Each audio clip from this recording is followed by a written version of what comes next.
if you were to ask me, well, what kind of path should I take? I would say, well, use the 4 stages that we have in the group that correspond to the 4 visions, where you first recognize the nature of mind, and you have a kind of aha moment with that, so that you know that you just saw something that you had not really noticed. Then you familiarize with that, what we call awareness. And then when you familiarize, you can slowly start to, it'll be more prominent in your day to day life. And so you come into true effortlessness.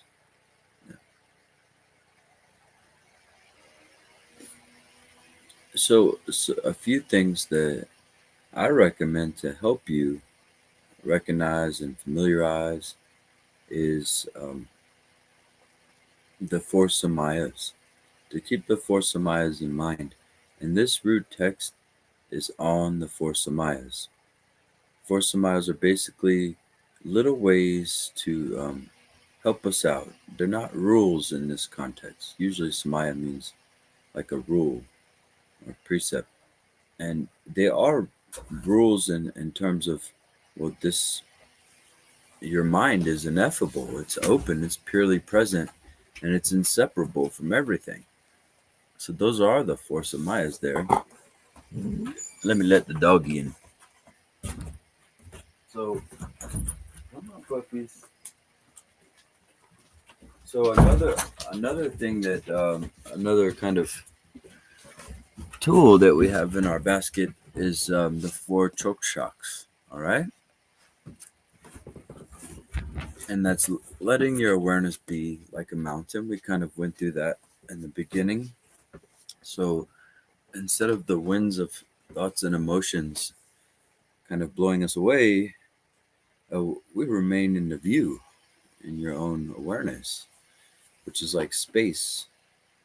It's very stable.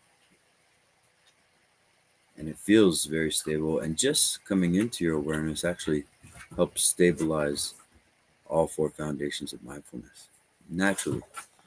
So it's a self resolution.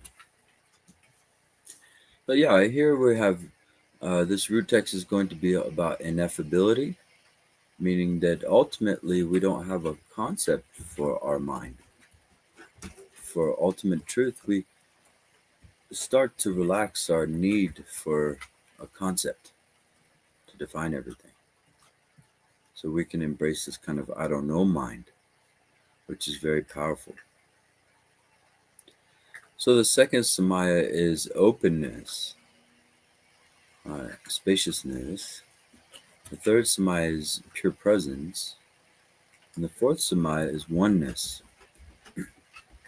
We can remember these anytime we kind of start to feel closed and we're doing any self grasping. We can remember the samaya of openness. If we're thinking too much, trying to figure it out intellectually, we can remember ineffability. If we're worrying about the past or the future or trying to analyze what's happening right now, remember pure presence. The past and the future, time itself is not really subject to the pure presence. And the pure presence is not subject, the pure presence is not subject to time. And the last one, oneness, just like in a dream where your mind is inseparable from everything in the dream, there's a kind of oneness here. So letting that be like a mountain, letting your meditation be like an ocean, letting all appearances be, and letting the fruition of your practice be. Those are the 4 chokshaks. Aside from those, I would say the 3 modes of liberation too. So greeting your thoughts and cycles as an old friend. If you get stuck, letting it untie like a snake. If you're resting in pure presence, it could be like a thief entering an empty house. Thoughts that used to trigger you, bring you into action, they no longer do that because you allow them to come and go like a bird flying through the sky or even like a spark that just sparks itself out. It sparks off with a fire and then it goes out naturally by itself. So self-liberation is the core of the Dzogchen approach.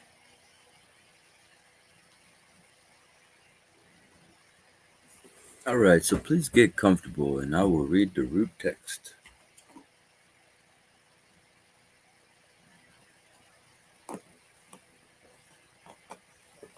Oh, kitty.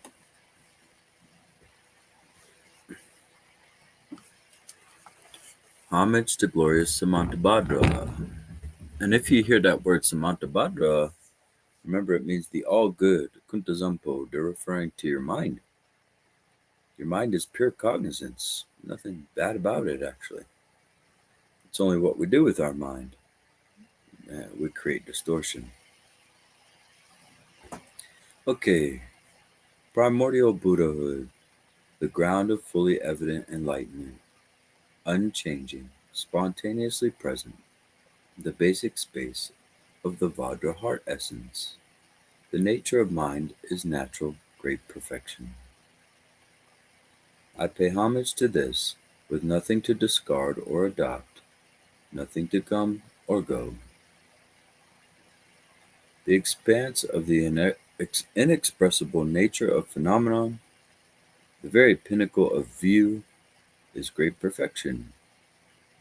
Listen as I explain, according to my realization, the meaningfulness of that which transcends everything and is unlike anything else.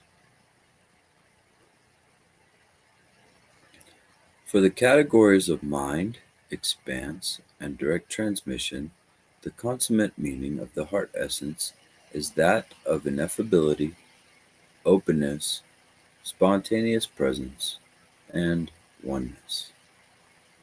So those three classes there, by the way, Semdi, Longdi, and Mengagdi. Okay? So that means that the four Samayas, they apply to all three classes of Dzogchen. Right? Each of these has four divisions, revealing the key point, discerning the implications, embracing the larger scope, and coming to the decisive experience. Of these, I will first demonstrate the theme of ineffability. The ineffable nature of things is that they are empty by virtue of their very essence. In the vast expanse of awakened mind, equal to space, however things appear, they are the same, at the same time ineffable by nature. Within the womb of basic space as an infinite sky, however the universe manifests through transitions and changes in the four elements, these forms of emptiness are ineffable by nature, as are phenomena that are the manifest aspect of awakened mind. Just as illusory images, while manifesting in any way whatsoever, are empty by nature and have no substance, so all phenomena, the world of appearances and possibilities, even as they manifest, do not waver from awakened mind and have no substance. Just as dreams do not stray from sleep, and, even as they appear, are by nature ineffable, the world of appearances and possibilities, whether of samsara or nirvana, likewise does not waver from the scope of awakened mind and has no substance or characteristics. Although phenomena appear as they do to the mind, they are not mind, nor anything other than mind. So, very similar to something that displays on your computer screen there. Although um, there's a display of anything whatsoever on this computer screen, it's not the computer, but it's not separate from the computer either, is it? Yeah. Our mind is very much like empty pixels and can display anything.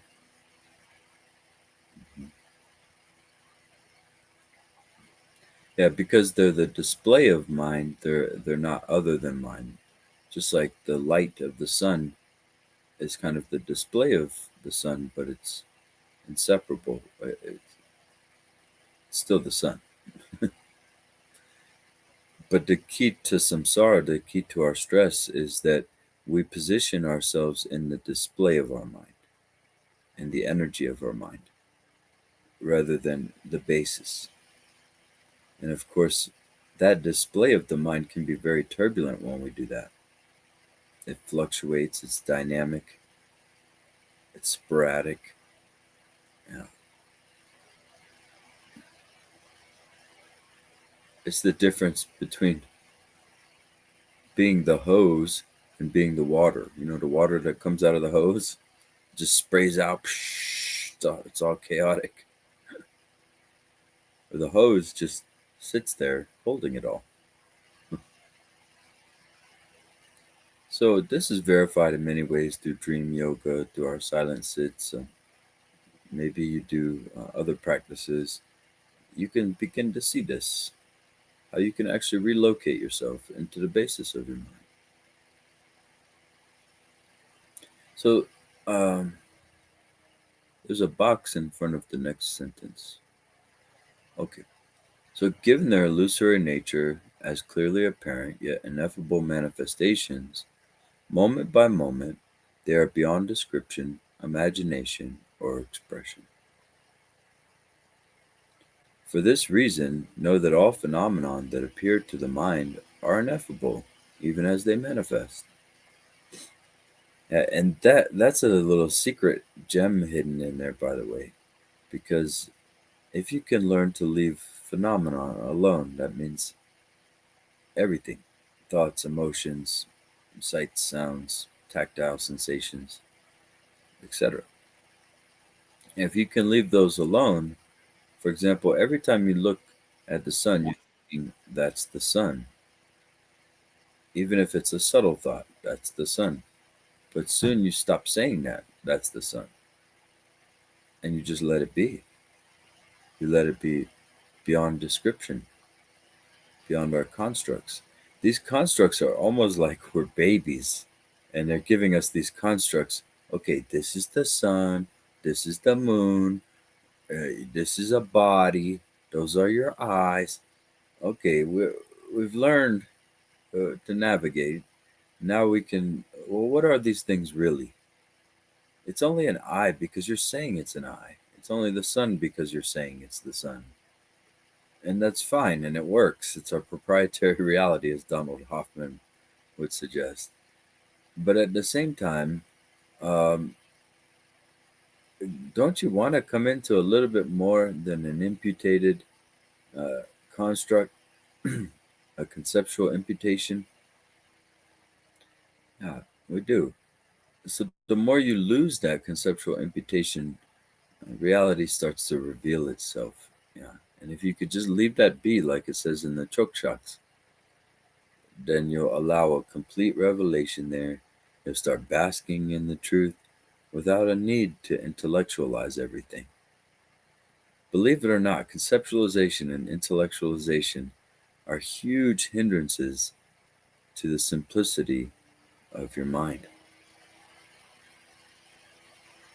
And it's okay, it's just our immaturity. But if you've connected with Dzogchen, it's a great opportunity to come into something of a broader scope.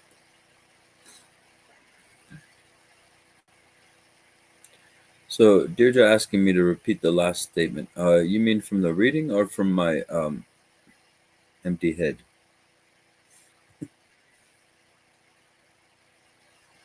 Mhm. Yeah, there's revelation. Yeah, basically, I was just remarking on there's revelation in the I don't know mind. So slowly, what we've been calling the sun as a matter of kind of immaturity, right? Uh, it's great. It's a working construct, basically, just like training wheels are a working construct as we learn to ride the bike.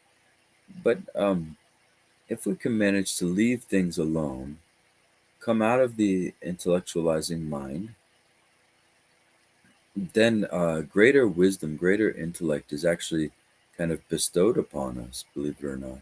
It's the natural wisdom mind being allowed to shine forth. But in order to do that, we have to abandon this almost like a petulant, uh, immature need to figure everything out intellectually and have things go our way according to our thinking mind. The funny thing is things are going your way. They're just not going according to your thinking mind. They're going according to your lucid mind. Your lucid mind has to do things for you because we're too immature a lot of the times. So it beats your heart for you. It grows your brain. It maintains your brain for you. It flows your blood for you. But not only that, it creates reality for you. This is a scientific fact now that our reality is constructed from memory constructs. 90% of our thoughts are considered repetitive, while 60% are considered negative. For me, that shows that we need to get into our mind. We need to free our minds. You know, knowing this, what's so perverted about the culture that we're living in is that they know that our minds need healing, but they still hire highly advanced what they call sales psychologists. Sales psychologists, probably the creepiest title I've ever heard. So these people actually develop ways to get into your mind, into your consciousness, into your children, uh, even into your animals. You know, they're like showing the doggy treat on the TV, and your dog's like, "Oh, human, I want a doggy treat. Give me one now." You know, or I'll throw a fit. I'll chew up your favorite chews. So really, that's a little silly, but that's what's happening to the children. They're and they hire. Imagine if we're just sitting around in real life, and somebody did that.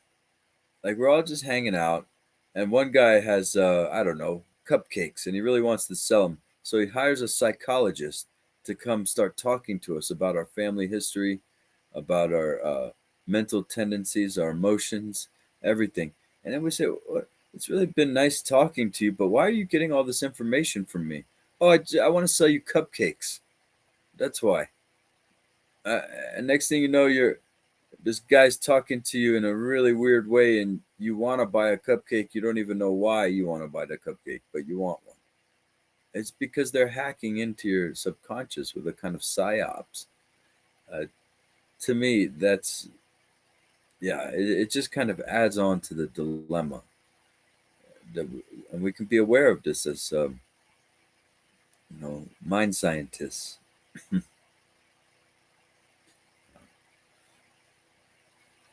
There's just I mean, this has been going for a long time. Very very deep penetration of our minds by outside forces. And I know it sounds conspiratorial, but it's very true. I mean, if you don't believe me, check out the video, very controversial title called "Selling the Negro" from the 1950s, where they basically talk about the psychology of black folks and how to get into their mind and how to get them spending money. Yeah, because around the 50s, black folks started to have their own kind of, even though it's inseparable in America, it's supposed to be, uh, they started having a very strong buying power, which got destroyed by the drugs that got put into the streets. But um, yeah, so I mean, it goes not just like the psychology of minorities, but psychology of everyone, hippies, uh, transgender people, anything. Like if they can hack into your mind, they will. So I'm just gonna put that out there as a matter of mind science, okay? Yeah. How did I get there? Wow. Okay. So for this reason, know that all phenomena appear to the mind are ineffable even as they manifest. And so, just as apparent objects are ineffable by nature, the nature of awakened mind, which perceives them, is in essence ineffability like that of space. So here calling the mind that perceives all phenomenon ineffable. Notice how I haven't had one critique yet of this text. Just saying. I haven't found one problem. This text was written in 99. And that Keith Diamond text was written in 2020. With all the patriarchal overlays and the mumbo jumbo jargon. Come on, how much jargon you gonna throw in there? Really? It's like technical jargon. Which is fine. I get down with the Dharma jargon too, but we've got to also make it accessible and not invent your own jargon. So, know this to be beyond description, imagination, or expression, and naturally occurring timeless awareness, the ultimate heart essence. There is no causality, so the abyss of samsara is crossed. No causality, that's a big one. Pertains to Dzogchen alone, or these kind of paths. You could find in Zen too. I've had people get mad at me because of this little feature of no causality. We grow up, people study Buddhism and they learn about karma and dependent origination. Then all of a sudden they get to Dzogchen and they say there is no karma or dependent origination. So I understand. It can throw you for a loop. So there is no better or worse, no samsara or nirvana, are there is no better or worse, so samsara and nirvana are an integrated mandala. There is no error or obscuration, so the three planes of conditioned existence are seen through incisively. Enlightenment, the nature of mind, like space, is not defined by any extreme or bias, for it is non-dual by nature. So there is no view to be cultivated, no samaya to be upheld, no effort to be made in enlightened activity, nothing to obscure timeless awareness, no levels on which to train, no paths to be traversed, no subtle factors, no duality, no dependent relationship. Yes, so 1 second, can you go back up there? Where it says no samaya to be upheld, it's not talking about the four samayas, it's talking about precepts and vows right there, okay? They use the same word because that word can have two different contexts. So since value judgments are transcended, there's nothing spiritual or non-spiritual. That's, believe it or not, that's a potent line right there. Many past yogis have said that if you can see spirituality and so-called non-spirituality, then you're really getting to a liberated mind there. Everything. That means the person begging for money, your dog escaping, your dog breaking down. That too. But your car breaking down, your bicycle breaking down. Can we begin to see enlightenment there? Because it is there. Even though we want things to go a certain way, and according to our thinking mind, when we abandon that kind of expectating mind, then you'll see that even in a so-called bad situation, there's a blessing there. There's liberation there. So yeah, I couldn't say enough about that. Begin to see non-spiritual. That means people too. Typically in the Dharma, we always say, "Oh, there's us exalted, morally superior Dharma practitioners. Then there's the Christians. Then there's the Muslims. Then there's the lay people who don't even study. If you go on Reddit, sorry to say Reddit, I love you and everything, but it's incredibly divisive there. You bring up something Hindu, nope, that's not Buddhist. You bring up something Muslim, no, they don't match. Sorry. It's just always like that. Enigma Buddhism, the Dharma that I grew up around, we're more into unifying, okay? Uh, More into finding common ground, like we did the other day with the Sufis uh, and their tradition of meditation. So anyway, if we can see spirituality everywhere, it's very very powerful. I really couldn't say enough about that line right there. So this expanse, like the Isle of Gold, in that it entails no differentiation or exclusion, is the naturally occurring nature of mind, like space, ineffable by nature and beyond all characterization and expression. Within the ultimate heart essence, awareness as such, there is nothing to improve upon, so positive actions bring no benefit. So that basically means that positive actions aren't going to create awareness for you. They're not going to benefit awareness. All right. But here's also something important. It calls the ultimate heart essence awareness. So whenever you hear this word term, it's mentioned many times, heart essence, you can just think of your natural awareness. Sometimes we have very fancy words for these simple parts of our mind. So don't let the fanciness make it unobtainable or inaccessible. So, in case you're wondering, some of this stuff, typically when traditional kind of yogis they go through this stuff, they will explain it. So don't worry if we don't get through the whole text. It's more important that we're understanding and accessing the text. So we'll probably stop around here. Um, Let me read the last sentence of that section. There's nothing to deteriorate. So negative actions inflict no injury. There is no karmic causality, so there's no happiness or suffering as its inevitable consequence. All right, so we'll pick it back up at there is no better or worse.